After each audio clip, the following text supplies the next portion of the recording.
Good morning, कैसे हैं आप सब। आज की वीडियो मैंने आंसर देने के लिए बनाया है। मेरी एक वीडियो है दहेज प्रथा के विरोध में। तो उसमें कमलेश जी जिन्होंने क्वेश्चन किया है कि इस प्रथा को कैसे रोका जाए, क्योंकि हमारी सोसाइटी में तो लोग इसे कल्चर मानकर इसको चलते हैं, दहेज प्रथा को, कि भाई शादी होगी तो दहेज मिलेगा। जो बड़े बुजुर्ग हैं वो कल्चर बनाकर इसे लेके चलते हैं। तो मैं सबसे पहले इस क्वेश्चन का आंसर मैं क्लियर कर देना चाहती हूं। हमारे किसी भी ग्रंथ पुराण कहीं भी नहीं लिखा हुआ है कि कटोरा लेके आप किसी के दरवाजे पे खड़े हो जाओ, ये आपका कल्चर है। कहीं नहीं लिखा हुआ है। कहीं लिखा हुआ है तो प्लीज आप लोग जरूर कमेंट सेक्शन में मुझे जरूर बताइएगा कि यहां लिखा है, आप गलत बोल रही हैं। और एक और एग्जाम्पल मैं देती हूं। आप अपने दरवाजे पे जब कोई स्वस्थ भिखारी आता है भीख मांगने के लिए, तो आप कैसे संबोधित करते हो? यकीन मानिए सभी ये कहते हैं कि इसका हाथ पैर सलामत है, फिर भी ये शौकिया भीख मांग रहा है। कैसा इंसान है ये? कामचोर इंसान है। यही कहकर बहुत सारे लोग उस भिखारी का अपमान भी करते हैं। क्योंकि देखिए, भीख मांगना एक लाचार को देना वो अलग चीज होती है, लेकिन जब आप स्वस्थ हैं, सब कुछ ठीक है, और कटोरा लेके किसी के दरवाजे पे खड़े हो जाओ तो उसे क्या कहेंगे? कितना अपमानित महसूस होता है। और फिर आप शादी का रिश्ता जोड़ रहे होते हो, कोई डील तो नहीं कर रहे हो कि भाई आपकी बेटी को ले जाएंगे लेकिन इतने पैसे दोगे तब। तो आप यकीन मानिए, आप किसी की बेटी का डील नहीं कर रहे हो, अपने बेटे का सौदा कर रहे हो। आपने अपने बेटे को उसी दिन बेच दिया। और आजकल तो बहुत लड़की वाले ऐसे हैं जो कहते हैं कि भाई इतना दहेज दिया है तो दामाद मेरे अंडर में क्यों नहीं रहेगा। और रखते भी हैं, मैंने देखा है, वो रखते भी हैं।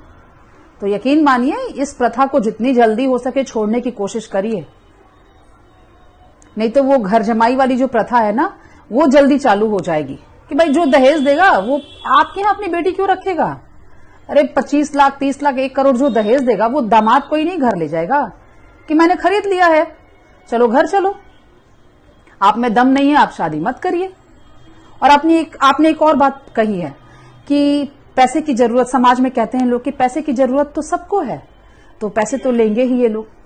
तो जरूरत है तो अपने दम पर उस पैसे को बनाइए। किसी के सामने कटोरा लेके बैठ के अगर हम पैसे बनाते हैं और कहते हैं कि नहीं पैसे की जरूरत है तो लेंगे, और वो भी शादी ऐसे रिश्ते में, यकीन मानिए मैक्सिमम जो झगड़े फसाद जो होते हैं उसका मुख्य कारण होता है ये दहेज प्रथा। जितनी लड़कियां जलती हैं, जितने दूसरे विवाह होते हैं, उसका मैक्सिमम कारण है ये दहेज प्रथा।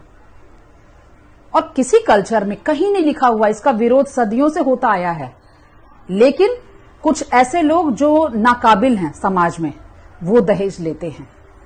दहेज लेना कोई सम्मान की बात नहीं है, मेरे हिसाब से तो बिल्कुल नहीं है। आपको नई क्षमता है, छोड़ दीजिए, मत शादी करिए। लेकिन कटोरा लेके बैठ गया, और प्राउड से कहते भी हैं इंजीनियर है इसलिए 50 लाख मिला है, वो कुछ नहीं है तो उसे 2 लाख ही मिला है। अरे ये क्या, ये तो आप अपने बेटे का सौदा कर रहे होते हो। भाई कोई और कहे चाहे नहीं कहे, मैं तो कह ही दूंगी कि भाई आप अपने बेटे का सौदा करके खा रहे हो। तो इससे ज्यादा शर्मनाक बात कोई नहीं होती है। रिश्ते को रिश्ते की तरह अपनाना सीखिए। सौदा करोगे तो इसका परिणाम परिवार बिखरेगा, घर टूटेगा। और आने वाली पीढ़ी को आप क्या सिखाओगे कि आप भी आगे चलकर अपने बेटे को बेचना। यहां पे बेटी खरीदना या बेटी बेचना वहां ही मैटर नहीं रखता है, लेकिन यकीन मानिए दहेज प्रथा में आप अपने बेटे को बेच देते हो, आपका हक खत्म हो जाता है उसी दिन से। मैक्सिमम लोग हैं जो इस बात का बहुत फायदा उठाते हैं। तो दहेज प्रथा को जितनी जल्दी हो सके छोड़ने की कोशिश करिए। यहां क्वेश्चन उन लोगों से उठाइए जो लोग किसी को कल्चर बना के ले रहे हैं। ये लोग दिमागी तौर पे अपाहिज लोग हैं। तो आई होप आपके क्वेश्चन का आंसर मिल गया होगा। और सभी को मैं बताना चाहती हूं कि प्लीज दहेज प्रथा को रोकना सीखिए, कहीं से भी इसको सपोर्ट मत करिए। बहू लाइए अपने दम पर, अपने बेटे को बेचकर नहीं। इससे बहू की दृष्टि में आपका भी सम्मान बना रहेगा। Thank you.